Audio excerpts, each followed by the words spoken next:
The idea of a Sonic the Hedgehog movie adaptation had been thrown around for decades. Many pitches for Sonic movies came and went, until one was finally decided upon and developed into the 2020 Sonic movie we know and love. I wish it was as simple as that. From multiple leaks, constant redesigns, and unfinished Juice WRLD song, Chris Pratt originally playing Tom, and a whole lot of lost media, the development of the first Sonic movie was no doubt a chaotic experience. Which is why in this video, I'm gonna talk about the development of the Sonic movie. So grab your early Sonic movie design popcorn buckets and get ready for the ultimate Sonic the Hedgehog movie retrospective.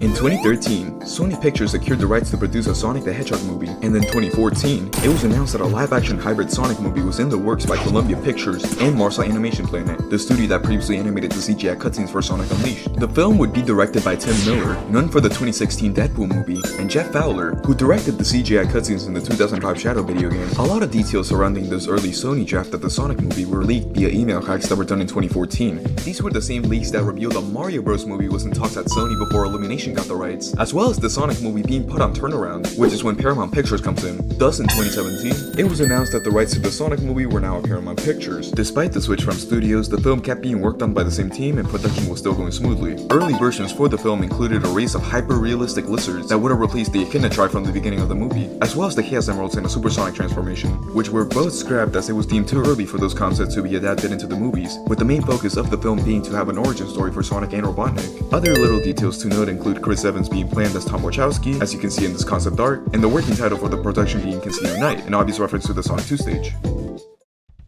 Now let's get into the infamous casting leaks. Around the time this movie's cast was getting announced, these now iconic images graced the internet and left everyone in shock. The images included a casting sheet of actors that were being hired to play Sonic and Tom, but I think everyone can agree that the more interesting image was this poster leak. Keep in mind that this image was our very first leaked look at Sonic's original design, and well, let's just say it caused a lot of controversy. Wait a second, that's not James Marsden. Growing up, man, I spent hours of my life stomping Jack Black! As you can tell, this design is a little bit different from the one they used for the first trailer. It's actually been theorized that this is from a way earlier version of the movie, perhaps even the original Sony version of the film, most likely before filming, as they got Chris Pratt over here playing Tom. Something to keep in note about this time is that the movie's release date was November of 2019, and fan expectations were already super low. It can only go up from here, right? Right? No.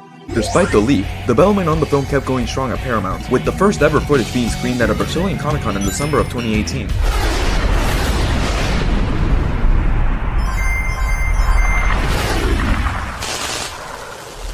Showcasing only a silhouette of Sonic's new design, as well as the film's logo. Not counting the leak, this was the first official look at Sonic, and good god! The entire Sonic fanbase tore it to shreds, to the point where even the original creators of Sonic called it bad. It didn't show much, but we all knew something was up. Without gloves, Sonic has his hands with fingers out and it just looks uncanny. His iconic shoes are now just a regular pair of sneakers, and the muscular humanoid legs just added up to an awful first impression. Around the same time, this teaser poster was put up at select movie theaters, and what the whoever designed this needs to find God. It's just an awkward picture of Sonic's disgusting hyper-realistic humanoid legs on a bridge, and Sonic here is posed in a physically impossible way. I don't think this raised any excitement for the already universally terrible first impression of this movie. It's almost like they did it on purpose or something, because who the hell is gonna look at this and say, oh yeah, I'm excited for that movie? Like, what? No, show us Sonic. Or maybe they were just too terrified to show Sonic to us, which was only a bad sign for things to come. Speculation on how Sonic was gonna look like for the movie went on for like a month, until we ended up getting more leaks. Like this merchandising guide that was leaked to the public. The images were in 2D, but they gave us a taste on what was to come. A lot of these were meant to be renders used for stuff like shirts and action figures, so just remember that somewhere at Paramount there's probably 3D versions of these posters with the Sonic design. We'll likely never see them, but just know that. So yeah, during this time we had a better understanding on how Sonic was gonna look like in the movie. The trailer was set to come out in a few months, so all we had to do now was wait for the worst.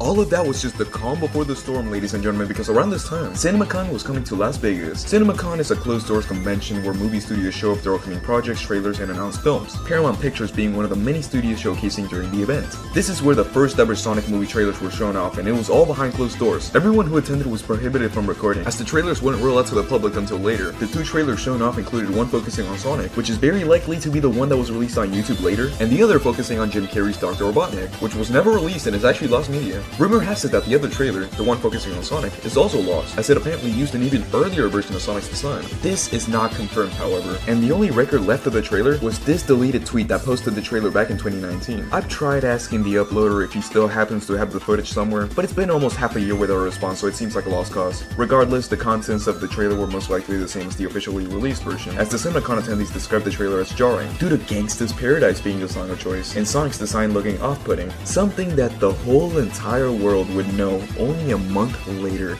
Yeah, we're going there. It's Sonic!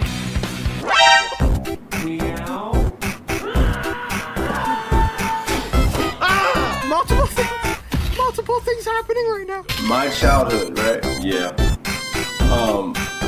I can't have my childhood destroyed. April 30th, 2019. A quiet morning turned into complete and utter madness across the globe. This was the day Paramount released the first Sonic movie trailer onto YouTube, and this was not only bashed by the Sonic fanbase, not only bashed by the critics, but the whole entire internet came together to make fun of this disaster. You know it's bad when The Simpsons are making jokes about it. It was so bad that the dislikes ratioed the likes, and Paramount ended up deleting the trailer off the platform. Yes, it was that bad. Gangsta's Paradise, great song, it does not fit in this movie. Jim Carrey was fine enough. But what the hell is that? That is not Sonic, what is that? It doesn't take a genius to figure out what's wrong here. Look at his eyes, look at his teeth, the human proportions. He has no gloves. In every other shot he looks different for some reason. Like sometimes he looked really bad and other times he just looked fine. And of course we got some posters released for it. Some of them actually didn't look that bad. Like this one right here, I like this one. But he looks like a pervert in this one. Here he looks like he's about to offer me candy into his white band. And it was announced that movie theaters were going to be selling collectibles for this movie. I don't think anyone was going to drink from that. And what is this, a toilet seat? Why would you make him like this? Well, the answer is actually quite simple. Paramount wanted to recreate the success of the Teenage Mutant Ninja Turtle and Transformers movies. Both of those movies were live-action adaptations of cartoons, with hyper-realistic versions of the characters. Now, even though fans didn't quite like the redesigns, the movies were still financial hits, so I assume Paramount was trying to do the same thing with Sonic. Luckily, it failed. Oftentimes when a trailer gets a negative reception, the studio tries to ignore it and continues to release the film, praying to not have a box office bomb on their hands. But in this case, the people making the film listened, and now they committed themselves to fix this film and make it something truly special.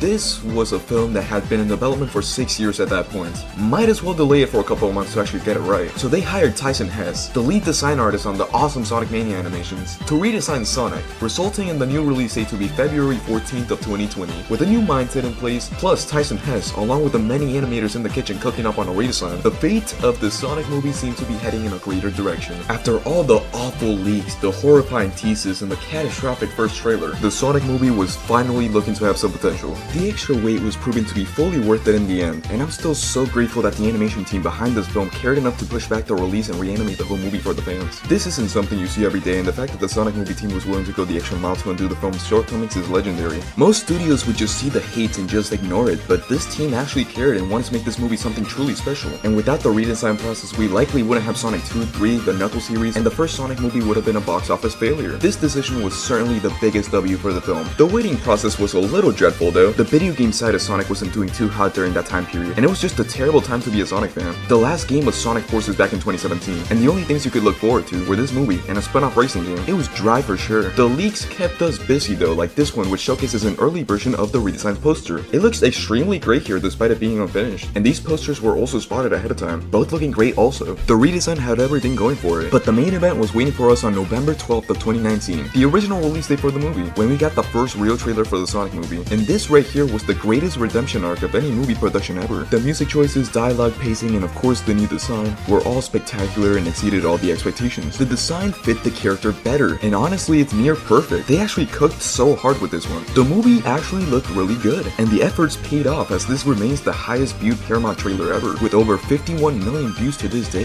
It felt like a whole new movie. The trailer gave the movie a whole different energy and gave it life, receiving universal acclaim. The film went on to release in theaters and had a quite successful run, ending up with a total of $306.8 million at the worldwide box office, and was one of the highest grossing movies of 2020. The film also received mostly positive reviews from critics and overwhelmingly positive reviews from audiences, and all of that thanks to internet backlash and listening to your audience, something that the movie's team handled extremely well. The story of the Sonic movie's development is one of redemption, but we're not done yet. There's still quite a lot more to unpack here, like the fact that the movie was originally gonna be PG-13, early designs for the other Sonic characters, and the many different versions of the movie's end credits music. Speed Me Up, not a bad song. As we all know, the song united 4 rap artists, those being Wiz Khalifa, $, Lil Yachty, and Sueco. All very well-known people in the hip-hop industry, no doubt. But what if I told you that one of the most popular rap artists of the generation was originally making the song before he unfortunately passed away? Yes, the iconic Juice WRLD himself was set to make the song for the movie called Keep Up, with it using the same beat that got reused for Speed Me Up. The song was halfway finished, but after the death of Juice WRLD in December of 2019, 3 months before the film's release, Paramount decided to have a new song using the beats, calling up the 4 rappers to finish a song, which they made 3 versions of. The final one used for the movie, a version that uses some of Juice WRLD's lines, which was kept in the French dub version of the movie, and an early version that was leaked, including different lines from Wiz Khalifa and $, along with Juice WRLD's verse being kept. If you ask me, I like the leaked version of the song the most, since it carries over the verse that Juice WRLD made, and has way better lines in the chorus that represent what happens in the movie. I highly recommend listening to it on YouTube yourself. It's better than the final version in my opinion. Other things to note include how the movie originally aimed for a PG-13 rating back when it was at Sony, having a more mature and dark script in comparison to the final version. Another thing to note is that the Tails post-credit scene was not in the film until after the redesign, meaning that Tails never had an early design.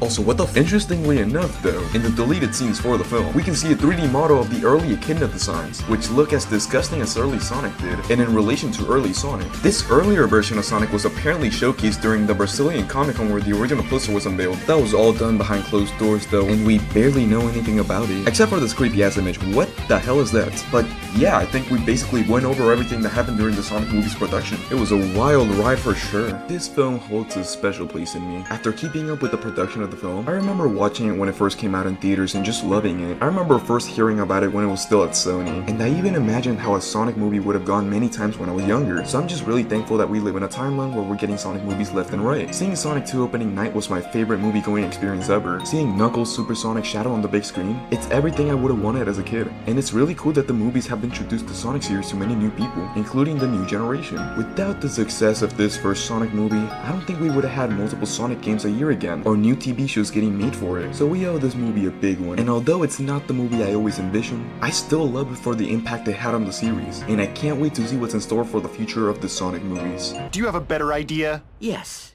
I do.